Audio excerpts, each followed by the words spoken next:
अस्सलाम वालेकुम, मैं हूं शाहजेब खानजादा। साबिक DGI जनरल रिटायर्ड फैज़ हमीद फौजी तहवील में हैं, जबकि इमरान खान, जनरल फैज़ हमीद और बुशरा बीबी के मुबैना सहूलतकारों राब्ताकारों से तहकीकात की जा रही है और मजीद एहलकारों को हिरासत में लेने का दावा किया जा रहा है।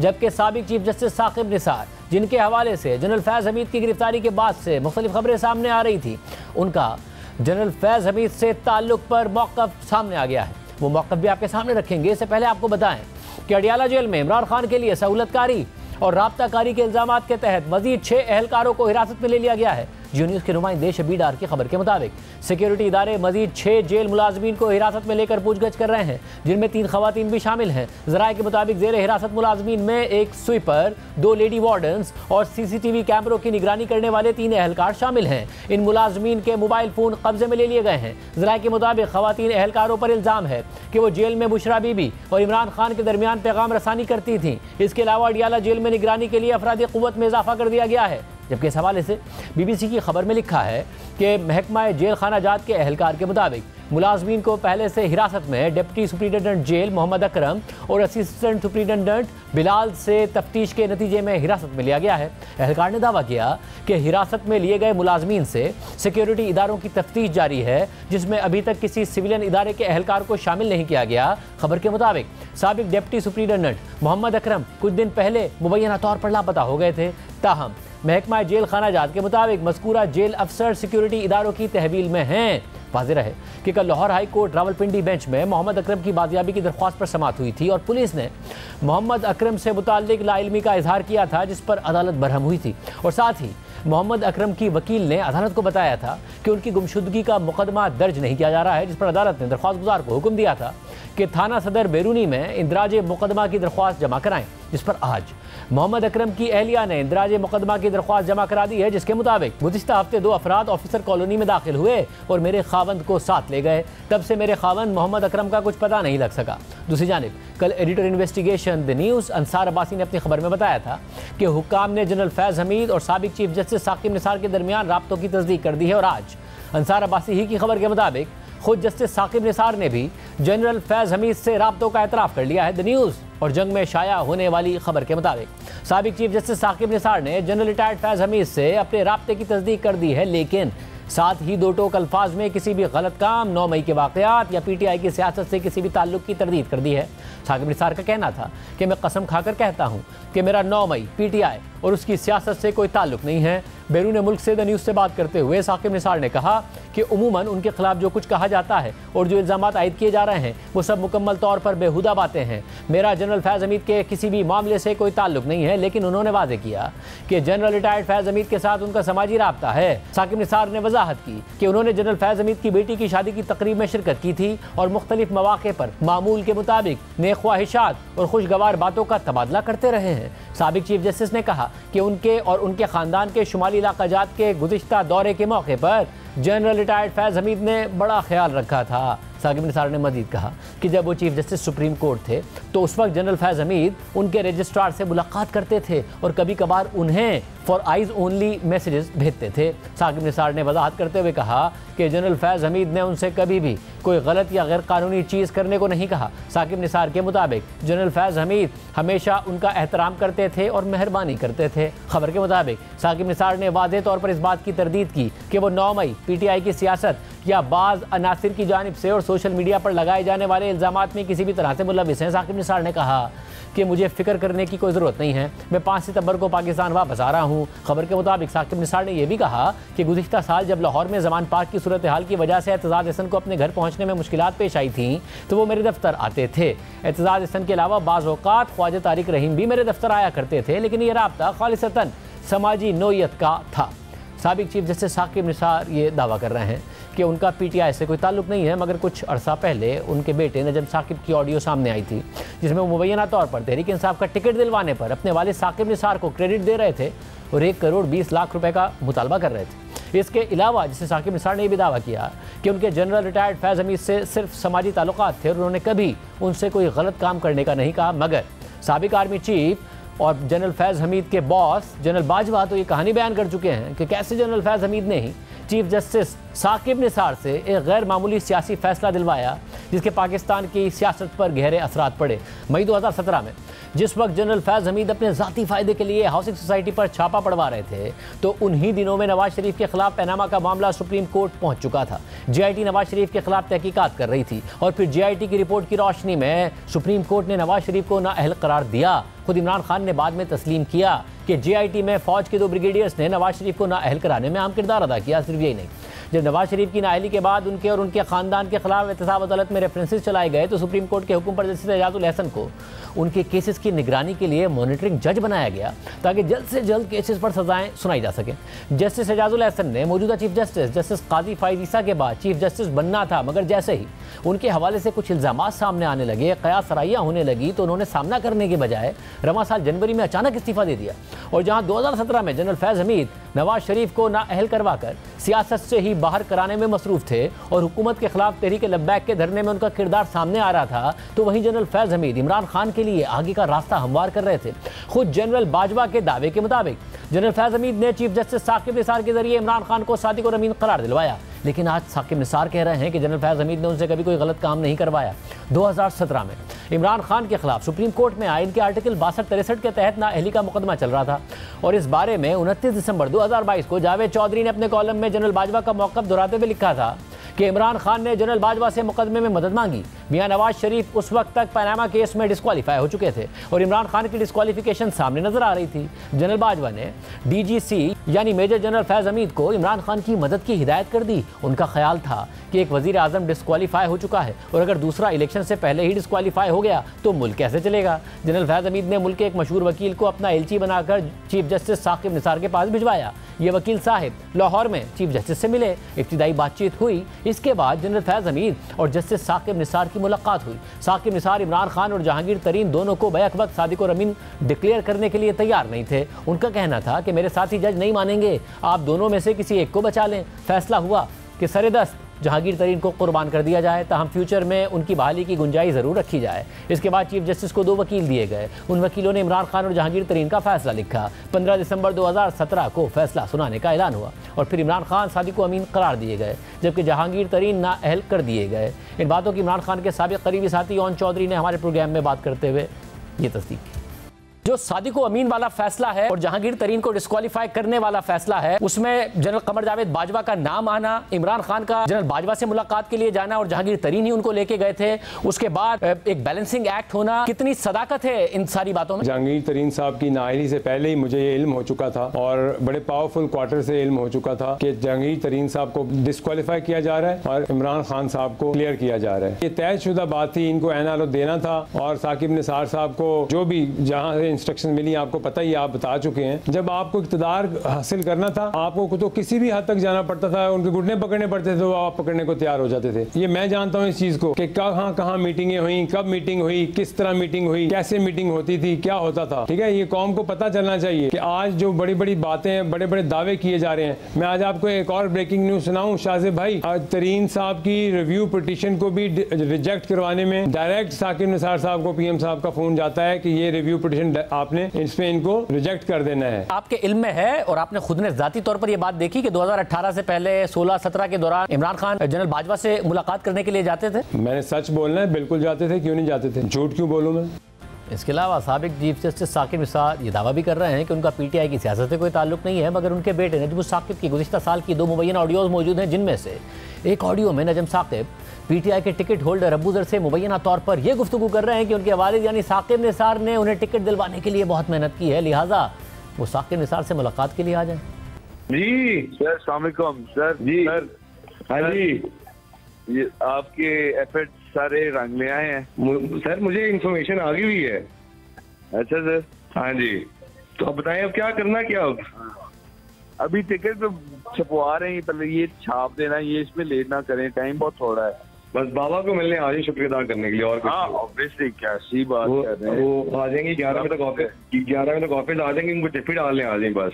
और उन्होंने बहुत मेहनत की है, बहुत मेहनत की है, बहुत ज्यादा। अच्छा नहीं, मैं सोच रही थी कि पहला अंकल को लावा या शामी टिकट जमा करा के आवा। वो मर्जी है तेरी, वो देखे, लेकिन उनको आज के दिन में मिल जरूर ली बाबा को बस। ऑब्वियसली आज सीधा इमरान को आना है बस, ठीक है। जबकि दूसरी ऑडियो में साकिब निसार के बेटे नजम साकिब एक मिडिलमैन मियां उजैर से टिकट दिलवाने से मुतालिक तयशुदा लेन देन की बात कर रहे हैं और कह रहे हैं कि किसी भी सूरत 1.20 से कम नहीं लेना। तो काम किसने करवाया? प्योरे तो नहीं करवाया, बस कोट हो गया। तो क्या सीन है? कर ले दो बात ना। ओके क्या मतलब बात कर लेता हूँ, डन दैट डिसाइडेड था। हेलो करके बात कर लूँ कि भेजो सामान मुझे।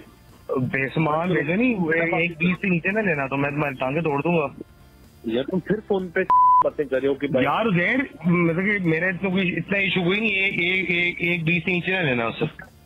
ओके मैं बता रहा हूँ, मैं मजाक नहीं कर रहा, ये बहुत बड़ी चीज है उजैर। नजम जबान हुई हुई है ना, मैं तो नहीं जबान। तुम तो मेरे लिए तुम वरना मैं तुमसे बात नहीं करूंगा। चलो ओके बताता हूँ, मैं वरना डायरेक्ट हो जाऊंगा और तो कुछ नहीं कर सकता मैं। जनरल फैज हमीद का कोर्ट मार्शल जारी है। पाकिस्तान तहरीक इंसाफ बज़ाहिर एतमाद का इजहार कर रही है, इमरान खान भी एतमाद का इजहार कर रहे हैं कि जो करना है कर लें, इसे वादा माफ गवाह बनाना चाहते हैं, कुछ नहीं होगा। क्या हकीकत में भी उनका पूरा एतमाद होना दुरुस्त है? हमारे साथ सीनियर साहब तहरीकार मोहम्मद मालिक साहब और आसमा शिराजी साहिबा मौजूद हैं। आप दोनों का बहुत शुक्रिया। मालिक साहब, अब जाहिर है तहरीक इंसाफ एक कॉन्फिडेंस का इजहार कर रही है और उस कॉन्फिडेंस की बुनियाद ये कह रहे हैं कि जी 14-15 महीने हो गए, 9 मई को लेकर पहले क्या साबित हो गया जो अब जनरल फैज हमीद से साबित हो जाएगा, चाहे वो वादा माफ गवाह बन जाए, चाहे कुछ भी हो जाए। आपको लग रहा है वाकई कोई खतरा ऐसा है नहीं? जनरल फैज हमीद की गिरफ्तारी कोई पीटीआई के लिए इतना बड़ा इवेंट नहीं है, वैसे बड़ा इवेंट है? नहीं, मेरा ख्याल है बहुत बड़ा इवेंट है। देखिए शाहजेब, जिसको कहते हैं ना स्मोकिंग गन अभी तक नहीं मिल रही थी गवर्नमेंट को। फैज हमीद साहब स्मोकिंग गन साबित हो सकते हैं, राइट या रॉन्ग, सही या गलत की हम बात नहीं कर रहे, लेकिन वो जिस पोजीशन में रहे हैं और जो कुछ बाद में हुआ है, आई थिंक ये बहुत ज़्यादा डिजास्टर्स साबित हो सकता है। और ख़ास तौर पे आप देखिए आज एक और डेवलपमेंट भी हुई जब मौलाना फजलुर रहमान साहब ने भी अनाउंस कर दिया कि वो किसी अलायंस का हिस्सा नहीं बन रहे। तो जो सड़क गरमाने की बात थी और जो हालात हैं इस वक्त पीटीआई के May 9 के बाद, जितना मार धाड़ हुई है, स्ट्रक्चर बिल्कुल टूटा हुआ पार्टी का, बल्कि पार्टी में कॉन्फ्लिक्ट्स भी चल रहे हैं, वर्कर में इस वक्त हिम्मत नहीं है सड़क पे उस तरह आए जिस तरह चाहेंगे वो। केपी के अंदर इकट्ठे होना और बात है, मुल्क की तहरीक पार्टी की पंजाब और इधर इट्स अ डिफरेंट मैटर। तो आई थिंक वो भी एक बहुत बड़ी स्ट्रीट पावर का हिस्सा निकल गया, कोर ग्रुप बनना था JUI के लोगों ने। सो दैट कपल्ड विद ये, और ये कहना खास साहब का, पहले आपको याद है बयान आया था कि ये मुझे खतरा है कि ये वादा माफ गवाह बना के इसको मेरे खिलाफ इस्तेमाल करेंगे। सो कुछ बातें सोची होंगी उन्होंने। मेरा ख्याल है कि वो हमेशा एक ब्रेव फ्रंट रखते हैं और वो उनका स्टाइल भी है, लेकिन आई थिंक ये बहुत ज़्यादा परेशानी की बात है। और मेरी तो इत्तला ये है कि जब रऊफ हसन गिरफ्तार हुए हैं तो उनके टेलीफोन से शायद इनको और कई चीज़ें मिली हैं डिफरेंट लोगों से सवाल जवाब की। वेदर उस पर जनरल फैज भी थे, आई डोंट नो, बिकॉज वो हमें पता नहीं लग सका, लेकिन काफ़ी लीड्स वहाँ से हुई हैं। सो जनरल फैज का arrest is a very alarming thing. भले जो मर्जी आप ऑफिशियल सांस रखें, ये एक परेशानी की बात है पीटीआई के लिए और खान साहब के लिए।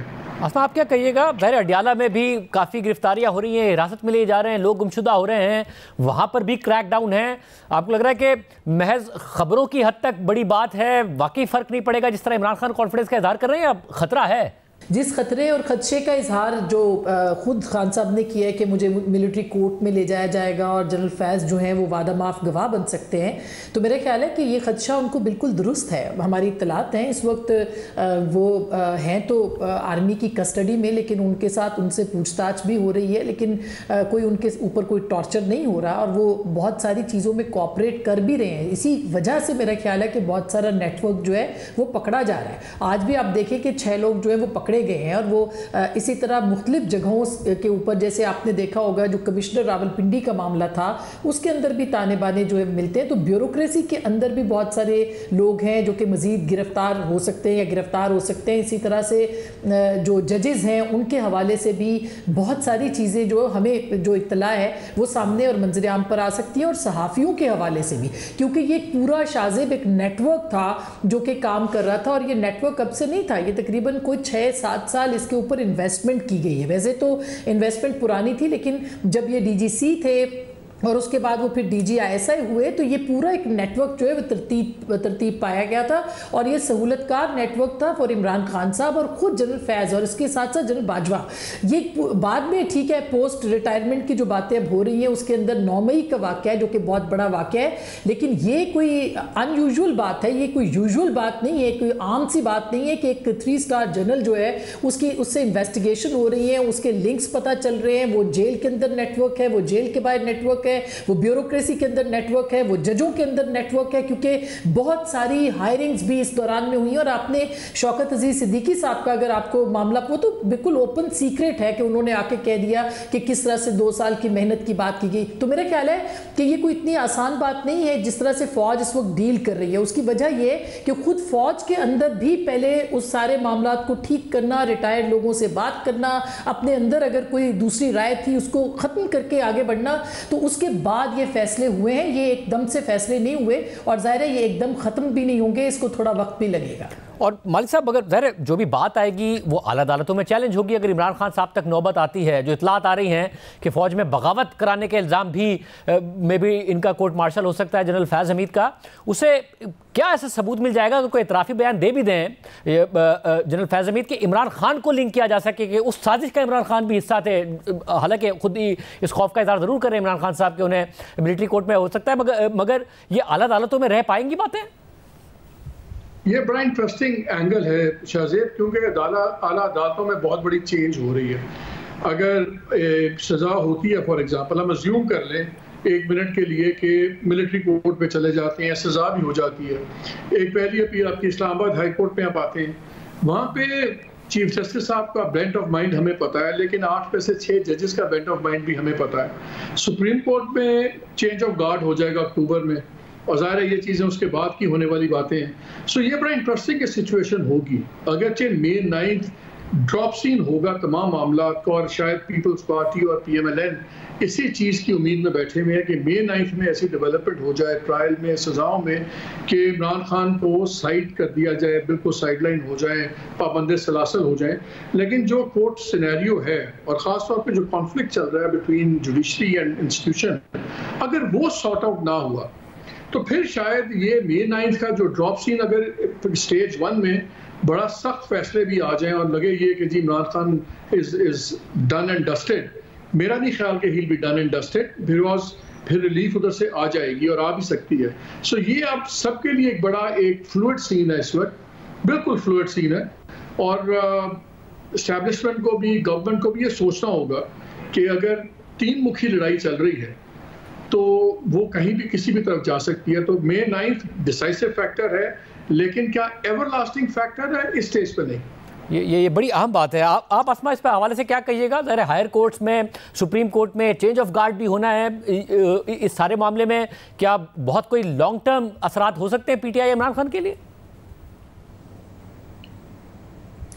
देखिए अभी तक तो जिस तरह से मैनेज हुई हैं सारी चीज़ें, उससे तो लगता है ऐसे है कि एक पूरा मुसम्मम इरादा जो है वो मौजूद है कि किसी सूरत जो है इन चीज़ों को आगे नहीं बढ़ने देना, और इमरान खान साहब का जो स्टेटस है वो इसी तरह का स्टेटस जो है वो रहेगा। लेकिन आपको याद होगा कि सुप्रीम कोर्ट के अंदर ऑलरेडी जो फ़ौजी अदालतों में सिविलियन के मुकदमात हैं वो मामला होल्ड हुआ है, और वो काफ़ी ज़्यादा एक बड़ी मसला है वो इस वक्त जो कि आगे जाके मिलिट्री इस्टेब्लिशमेंट के लिए हो सकता है। कतई तौर पर जो शक और शुबा का इजहार किया है इमरान खान साहब ने, वो दुरुस्त है कि उनको इस बात का गुमान है कि मिलिट्री कोर्ट्स में ले जाया जाएगा। ये जो इवन जनरल फैज़ को भी एक स्टेज के ऊपर उनको हाई कोर्ट में पेश करना होगा, जो आपने जिस तरह से इसका जो प्रोसीजर है उसको देखा हो, फील्ड कोर्ट मार्शल के अंदर आखिरी जो स्टेज है उसके अंदर अपील वो कर सकते हैं। तो मेरा ख्याल है कि उस मामले के ऊपर बड़ी इंटरेस्टिंग सिचुएशन जो है वो बन सकती है। लेकिन जो कोर्ट है, खास करके सुप्रीम कोर्ट के मामलात के अंदर,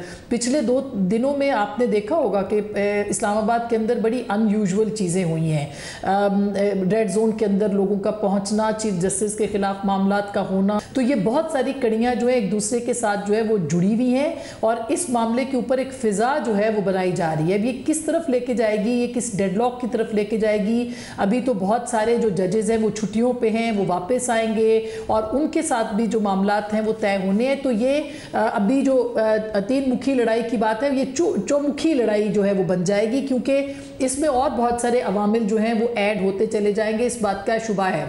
और इसकी तैयारी कितनी है, ये सबसे अहम सवाल होगा। क्या पॉलिटिकल लोग जो हैं या पॉलिटिकल पार्टीज़ और जो पार्लियामेंट है वो इसके लिए तैयार है? मेरा नहीं ख्याल कि वो इन चीज़ों के लिए तैयार है। कानून साजी की जाएगी तो मामला फिर जो है वो पार्लियामेंट के अंदर, वो कोर्ट के अंदर जाएगा, वहाँ पे भी बहुत से मसाइल हो सकते हैं। तो डिवाइड और जो पोलराइजेशन है जुडिशरी के अंदर, वो इस वक्त सबसे बड़ी रुकावट है बहुत सारे फैसलों के अंदर। और अगर उसको ओवरकम कर लिया गया या किसी स्टेज के ऊपर उन सारे मामलात के ऊपर जो है वो आगे बढ़ी मिलिट्री एस्टैब्लिशमेंट, तो फिर शायद जो है वो चीज़ें हो जाएंगी। मगर मुझे लगता है शाहजेब कि उस वक्त तक जो मीडिया के साथ के ज़रिए से जो एक बात हो रही है या मीडिया के ऊपर बार बार बात की जा रही है या मीडिया ट्रायल किया जा रहा है, एक पब्लिक परसेप्शन बनाया जा रहा है, मेरा ख्याल है ये ज़्यादा इंपॉर्टेंट होगा और इसी को एक टूल के तौर पर इस्तेमाल किया जा रहा है। एक बात मैं चलते चलते कह दूँ कि जिस तरह से इस्टेब्लिशमेंट ने ये पूरी सीन क्रिएट की थी, जिस तरह से ये सिनेरियो बनाया था, मुझे लगता है कि पे दर पे एक के बाद एक उसी तरह के कदम उठा के इसको डिसमेंटल वो करना चाहते हैं और वो डिसमेंटल कर सकते हैं। वो इस पोजीशन में इस वक्त मौजूद है क्योंकि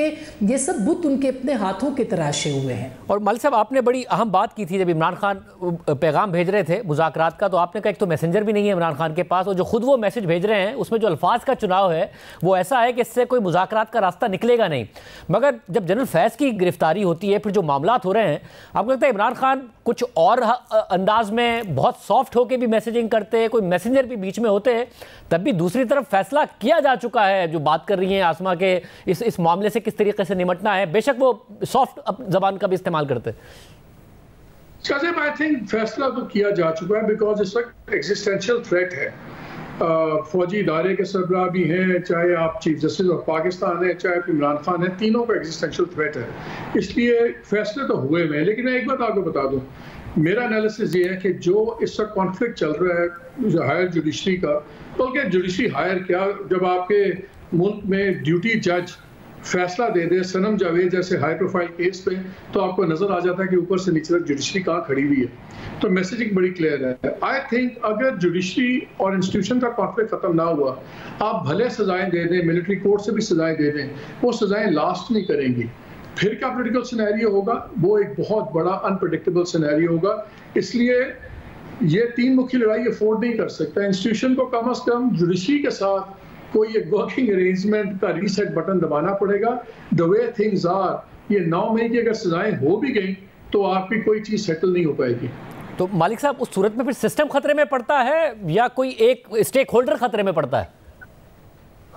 मेरा ख्याल है सबसे पहले खतरे में पड़ेगी तो PMLN की गवर्नमेंट पड़ेगी, बिकॉज इस्लामाबाद में जो बात एक चल रही है कि जी अगर सारी चीजें होती हैं फिर भी फ्लूइड होता है, डील करना पड़ता है, तो इमरान खान के साथ अगर कोई साइड वाइड पे भी कोई बात लॉन्ग टर्म भी बात करनी हो, वो किससे करेंगे? वो जरदारी साहब वगैरह से तो कर लेंगे ना चाहते हुए भी, क्योंकि उनकी पावर बेस सिंध है। उसके साथ बातचीत इनडायरेक्टली डायरेक्टली करने से इमरान खान का इस्लामाबाद खतरे में नहीं आता।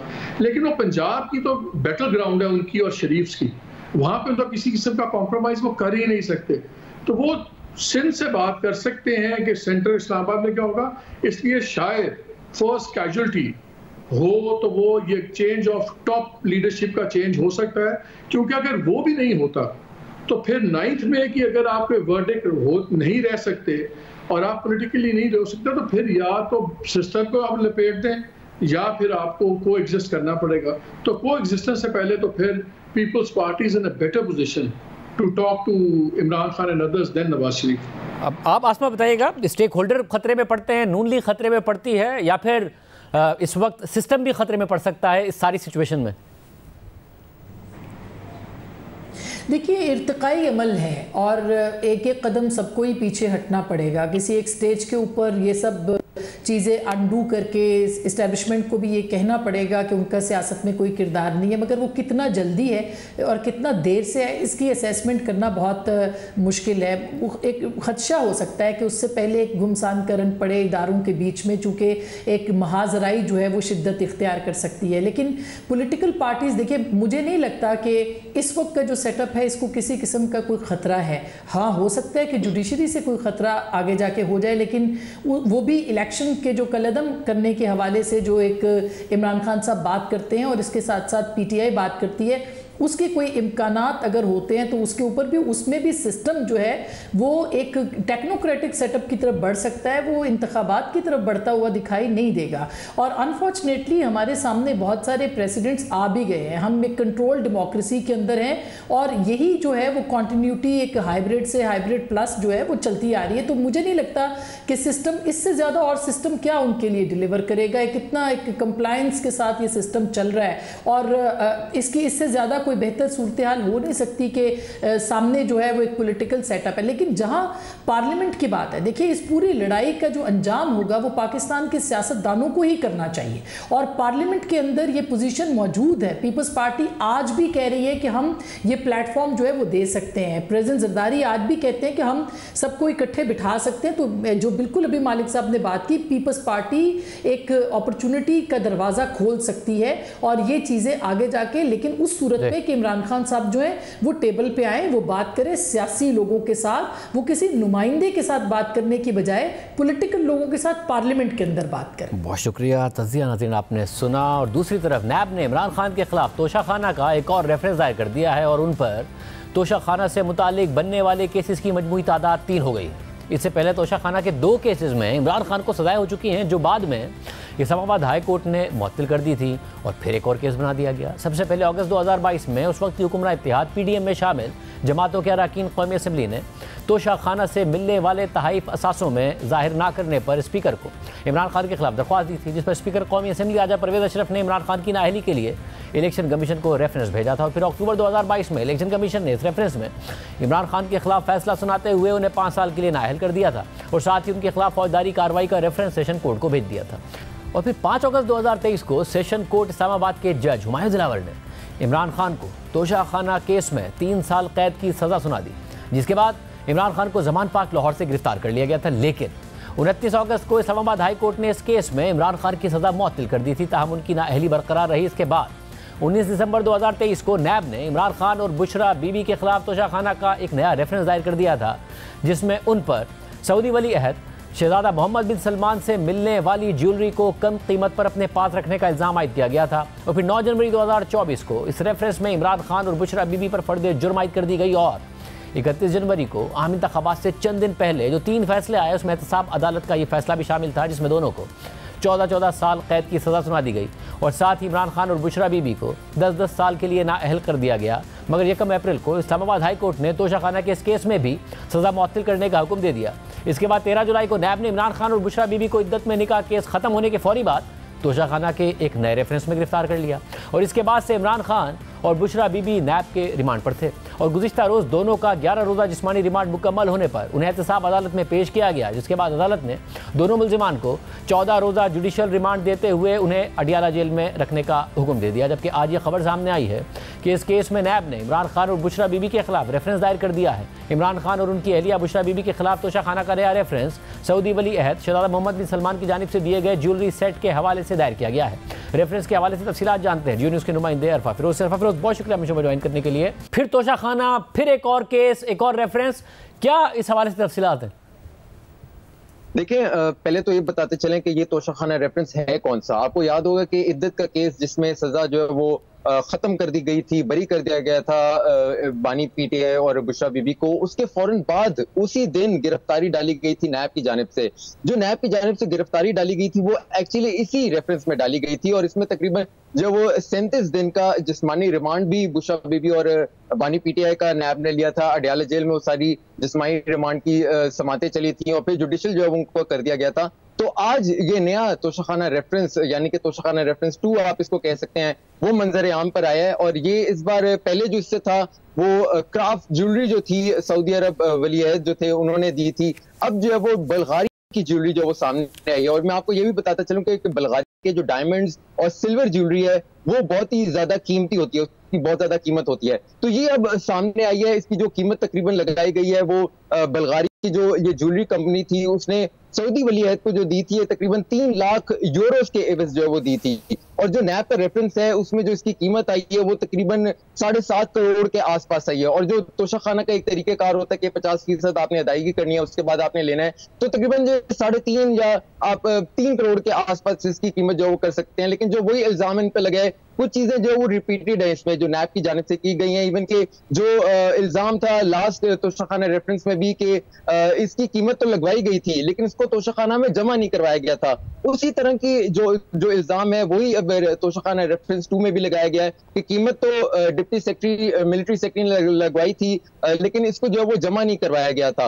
और अब ये है कि इसकी तकरीबन जो इसके गवाहान सामने आए वो तकरीबन इसमें 22 गवाहान है और उसमें फॉरेन मिनिस्ट्री के भी हैं, उसमें जो personal secretary to prime minister होते हैं वो भी हैं, कैबिनेट डिवीजन के भी हैं, कुछ नैब के अफसरान भी हैं। इन सबको इसमें जो गवाह बनाया गया है और अब जो वो सामने लाया गया है। और इस ज्वेलरी सेट है इसमें मुख्तलिफ चीजें, इसमें नेकलेस है, इसमें इयररिंग्स हैं, इसमें अंगूठी है और इवन के ये जो इसमें रेफरेंस में जो मरकजी इसमें जो लिखा गया है कि ये बुशरा बीबी को जो है वो एक गिफ्ट के तौर पे सऊदी वली अहद की जानिब से दिया गया था।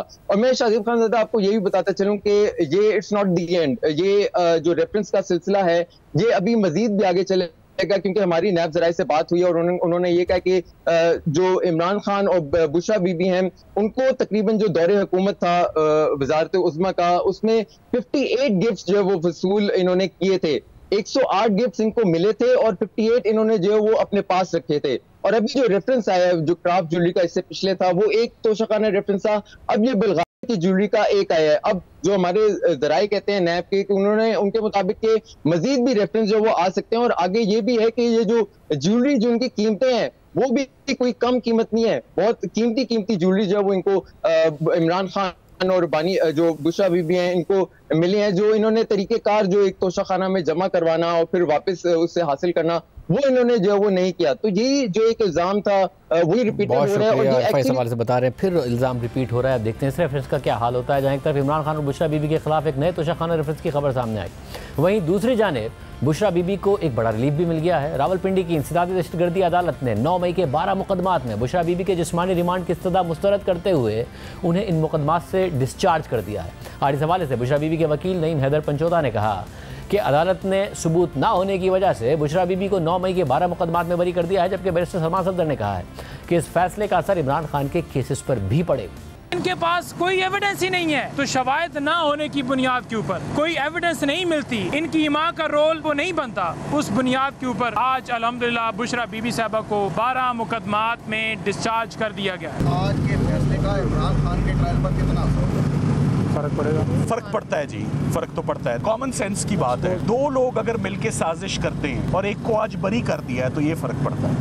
प्राइम ब्रेक शामिल करते हैं, कुरान खबर आपके सामने रखते हैं। बरतानिया में गुज़िश्ता माह 13 साल के बदतरीन फसादात और अफरा तफरी के वाक़यात के बाद वहाँ की इंतज़ामिया इन फसादात में मुलविस अफराद की गिरफ्तारी और उनके फौरी ट्रायल के साथ साथ इन फसादात की जड़ तक पहुँचने की कोशिश कर रही है, जो 29 जुलाई को साउथ पोर्ट में होने वाले वाक़े के बाद मिस इन्फॉर्मेशन और फेक न्यूज़ की वजह से फैले। इसमें आम किरदार एक न्यूज़ वेबसाइट ने अदा किया जिसके ताने बाने पाकिस्तान से भी जोड़े जा रहे हैं। 29 जुलाई को शुमाली इंग्लैंड के इलाके साउथ पोर्ट में एक तकरीब के दौरान एक 17 साल नौजवान ने चाकू के वार से 3 कमसिन बच्चियों को कत्ल जबकि 10 अफराद को जख्मी कर दिया था।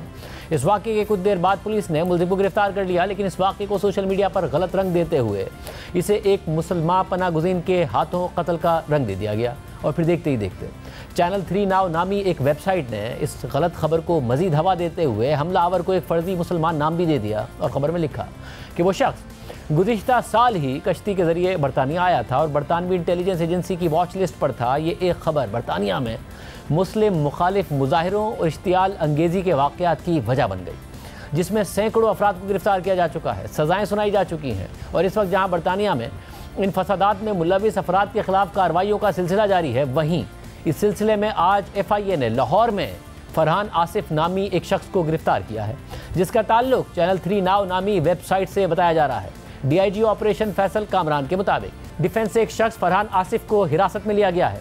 फरहान आसिफ को मज़ीद तफ्तीश के लिए FIA के हवाले कर दिया गया है। फरहान आसिफ पाकिस्तान में एक न्यूज़ प्लेटफॉर्म के लिए काम करता है। फरहान आसिफ पर बरतानिया में 3 बच्चियों के कातिल की शनाख्त की फेक न्यूज़ यानी झूठी खबर देने का इल्ज़ाम है। फेक न्यूज़ के बाइस बरतानिया में पुरतशद्दुद एहतजाजी मुजाहरे हुए थे। DIG ऑपरेशंस के बयान के मुताबिक मुलजिम से तफ्तीश की गई और वो जाली खबरें देने में मुलविस पाया गया। आज फरहान आसिफ की गिरफ्तारी की खबर सामने आई, जबकि 15 अगस्त को बरतानवी नशरियाती इदारे ITV न्यूज़ ने लाहौर में मौजूद अपने नुमाइंदे के जरिए एक स्टिंग ऑपरेशन को रिपोर्ट किया था। 15 अगस्त को बरतानवी न्यूज़ चैनल ने यह खबर चलाई थी, जिसके बाद आज फरहान आसिफ को लाहौर से गिरफ्तार कर लिया गया है। इस हवाले से आसिफ चौधरी की खबर के मुताबिक तफ्तीशकारों का हुकूमत से मुतालबा है कि वो ITV न्यूज़ की खबर में आयद इल्ज़ामात की तहकीकात के लिए JIT तश्कील दे। इस हवाले से तहकीकात करने वाले अफसरान ने बताया कि वो खुद अपनी तहकीकात के नतीजे में फरहान आसिफ तक पहुँचे, जिनका ताल्लुक चैनल 3 नाउ के साथ बतौर फ्रीलांस वेब डेवलपर बताया जाता है। अफसरान का कहना है कि चैनल 3 नाउ नामी प्लेटफॉर्म जिस पर झूठी खबर चलाने का इल्ज़ाम है, वो खबर इस प्लेटफॉर्म की अपनी नहीं थी, बल्कि एक और सोशल मीडिया पोस्ट से कॉपी पेस्ट की गई थी। पुलिस अफसर ने मजीद कहा कि इन इल्ज़ामात को हल्का नहीं लिया जा सकता, क्योंकि इनके बरतानिया में मौजूद पाकिस्तानी कम्युनिटी ख़ास तौर पर मुसलमान कम्युनिटी पर मनफी असरात हो सकते हैं। अफसर के मुताबिक तफ्तीशकारों का मानना है कि ये गलत मालूमात सबसे पहले एक टैबलॉइड ने शाया की थी। ये टैबलॉइड मशहूर शख्सियात और south Africa, Nigeria, Kenya, Uganda, America, Zimbabwe और भारत में ट्रेंडिंग टॉपिक्स के हवाले से रिपोर्ट्स शाया करता है। ये गलत मालूमात फिर बाद में एक बरतानवी खातून ने शेयर की, जो इससे पहले कोरोना के दौरान भी सोशल मीडिया प्लेटफॉर्म X पर गलत मालूमात फैला चुकी हैं। इन खातून का X अकाउंट फिलहाल गैरफाल है और इस अकाउंट से आखिरी पोस्ट 7 अगस्त को हुई थी। खबर के मुताबिक तहकीकाती अफसर ने मजीद कहा कि पुलिस फरहान आसिफ के हवाले से मालूमात जमा कर रही है। उनके सोशल मीडिया अकाउंट्स फिलहाल गैरफाल कर दिए गए हैं, जबकि फरहान आसिफ का ना कोई क्रिमिनल रिकॉर्ड मिला है, ना ही कोई मशकूक ट्रांजेक्शन्स की तारीख रही है। चैनल 3 नाउ नामी वेबसाइट ने साउथपोर्ट में 3 कमसिन बच्चियों की हलाकत को गलत रंग दिया, जिसके बाद बरतानिया में 13 सालों के बदतरीन फसादात हुए और अब तक 1000 से ज़ायद गिरफ्तारियां हो चुकी हैं, जबकि 500 से ज़ायद अफराद पर फर्द जुर्म भी आयद की जा चुकी है, जबकि 125 अफराद को कैद की सजाएं भी सुनाई जा चुकी हैं। जबकि रॉयटर्स की खबर के मुताबिक इन फसादात के नतीजे में बरतानिया की जेलों में जगह कम पड़ गई है। हालिया फसादात में गिरफ्तार अफराद की वजह से जेलों में जगह की कमी का सामना है। हुकूमत ने कैदियों की तादाद कम करने के लिए हंगामी इक़दाम शुरू कर दिए हैं। जेलों में जगह ना होने की वजह से पेशी के मुंतज़िर कैदियों को पुलिस सेल में रखा जाएगा। ट्रायल तेज़ी से किए जा रहे हैं। बरतानवी शहरी की जानिब से किए गए हमले को कैसे एक पनागुज़ीन मुसलमान से जोड़ा गया, इस हवाले से BBC की 8 अगस्त को शाया होने वाली तहकीकाती रिपोर्ट में अहम हक़ाइक़ सामने लाए गए थे। BBC की सहाफ़ी मारियाना स्प्रिंग की खबर के मुताबिक पाकिस्तान के शहर लाहौर में रहने वाले एक बाप, नोवा स्कोशिया के एक हॉकी खिलाड़ी और अमेरिका की रियासत टेक्सास के रिहायशी केविन में क्या चीज़ मुश्तरक हो सकती है? इन सब का ताल्लुक चैनल 3 नाउ नामी इस वेबसाइट से है, जिसकी खबर में बरतानिया के साउथपोर्ट शहर में 3 बच्चियों के 17 साला कातिल का झूठा नाम शाया होने और सोशल मीडिया पर फैलने के बाद इंतहा पसंदों के हंगामों का आगाज़ हुआ। इसी वेबसाइट ने यह गलत दावा भी किया था कि हमलावर पनागुज़ीन है, जो 1 साल पहले गैर कानूनी तरीके से कश्ती के ज़रिए बरतानिया पहुंचा था। BBC ने इस वेबसाइट से ताल्लुक़ रखने वाले मुतादिद अफराद की निशानदेही करने के बाद उनके दोस्तों और साथियों से बात की और इस बात की तस्दीक की कि ये अफराद हकीकत में वजूद रखते हैं। खबर के मुताबिक हमें मालूम हुआ है कि ये वेबसाइट दरअसल सोशल मीडिया के ज़रिए पैसे कमाने के लिए जराइम की खबरों का सहारा लेती है। एक शख्स जिसने इस वेबसाइट की इंतज़ामिया का हिस्सा होने का दावा किया, उसने बताया कि हमलावर का गलत नाम नहीं शाया करना चाहिए था, लेकिन ऐसा सोच समझ कर नहीं किया गया, बल्कि ये एक गलती थी। इस खबर को किसने तहरीर किया ये भी वाज़ेह नहीं है, क्योंकि इस खबर पर मुसन्निफ़ का नाम नहीं लिखा हुआ। BBC की सहाफ़ी ने बताया कि कैसे उन्हें इसी वेबसाइट पर मौजूद एक और ख़बर पर मुसन्निफ़ का नाम और तस्वीर मिली। जेम्स नामी इस शख्स का ताल्लुक नोवा स्कोशिया से था। BBC की सहाफ़ी ने जेम्स का फेसबुक अकाउंट तलाश किया, जहां उसके दोस्तों की फहरिस्त में से उन्हें फरहान नामी एक शख्स मिला, जिसके अकाउंट की तफसीलात के मुताबिक वो चैनल 3 नाउ के लिए बतौर सहाफ़ी काम करता था। खबर के मुताबिक उन्होंने जेम्स से रब्ता करने की कोशिश की और फिर रब्ता ना होने पर जेम्स के दोस्तों को पैगामात भेजे गए, जिनमें से एक ने तस्दीक की कि जेम्स एक हकीकी फ़र्द है और वाकई इस वेबसाइट से मुंसलिक है। जेम्स से रब्ता ना होने की सूरत में सहाफ़ी ने सोशल मीडिया पर फरहान को ढूंढना शुरू किया और फरहान के सोशल मीडिया दोस्तों के जरिए तस्दीक की कि वो भी एक हकीकी शख्स है। इसके बाद जब BBC की सहाफ़ी ने फरहान को सोशल मीडिया पर मैसेज किया तो फरहान ने उन्हें ब्लॉक कर दिया। लेकिन फिर कुछ ही देर बाद BBC की सहाफ़ी को चैनल 3 नाउ नामी ईमेल अकाउंट से जवाब मौसूल हुआ। खबर के मुताबिक रब्ता करने वाले शख्स ने अपना नाम केविन बताया और कहा कि वो अमेरिकी रियासत टेक्सास में रहता है, लेकिन उसने पूरा नाम बताने से इनकार कर दिया। केविन ने ईमेल पर सवालों के जवाब देने की हामी भरी। केविन ने दावा किया कि वो वेबसाइट के मरकजी दफ्तर से बात कर रहा है जो अमेरिका में ही वाक़ है। खबर के मुताबिक केविन ने पहले दावा किया कि वो इस वेबसाइट पर बतौर एडिटर खिदमात सर अंजाम दे रहा है, लेकिन फिर बाद में कहा कि वो खबरों की तस्दीक करने वाला प्रोड्यूसर है। केविन ने वेबसाइट के असली मालिक का नाम बताने से इनकार करते हुए कहा कि उन्हें अपने अलावा तमाम काम करने वालों की भी फिक्र है। केविन के मुताबिक इस वेबसाइट के लिए पाकिस्तान, भारत, अमेरिका और बरतानिया से ताल्लुक़ रखने वाले 30 से ज़्यादा अफराद काम करते हैं, जिनकी खिदमात फ्रीलांसर वेबसाइट की मदद से हासिल की गई थी। इनमें लाहौर का फरहान भी शामिल है। अलबत्ता केविन ने चैनल 3 नाउ की इस खबर में गलती की जिम्मेदारी बरतानिया में मौजूद टीम के अरकान पर आयद कर दी।